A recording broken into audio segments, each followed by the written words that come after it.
Consulting credit cards. This is a key thing that we get asked about, especially in new hiring seasons, right before summer internships and then right before full-time hires start.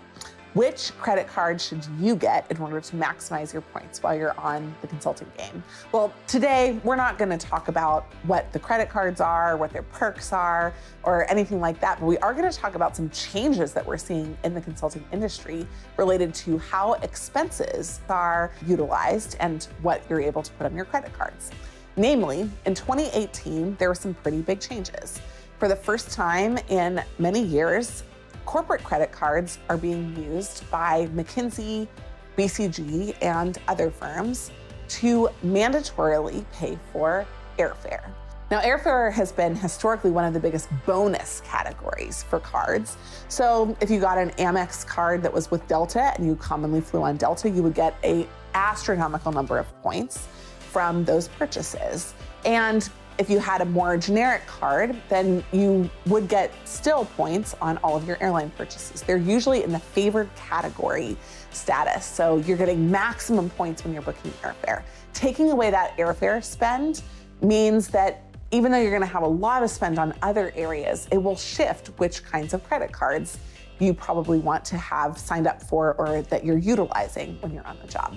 Now, so far, they haven't said corporate credit cards for everything, and we think there's a reason for this.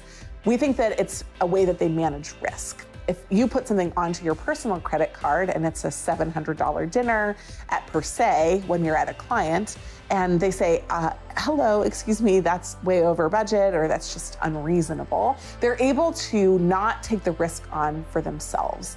Airfare is pretty standard, and they're able to audit how many times you're traveling, where you're traveling, in what class you're traveling. That's a pretty easy internal audit for them to do, and the same kind of process they would go through if it was on your personal credit card. So fundamentally, this change will make a huge difference for the kinds of credit cards you pick, specifically related to the airline bonuses or the airfare bonuses that you get when you're purchasing on those cards. And that's going to change some of our strategy that we recommend as we think about that going forward. Ultimately, you're still in a pretty good shape because you're going to have lots of expenses that you're not going to pay for that you're going to get points for.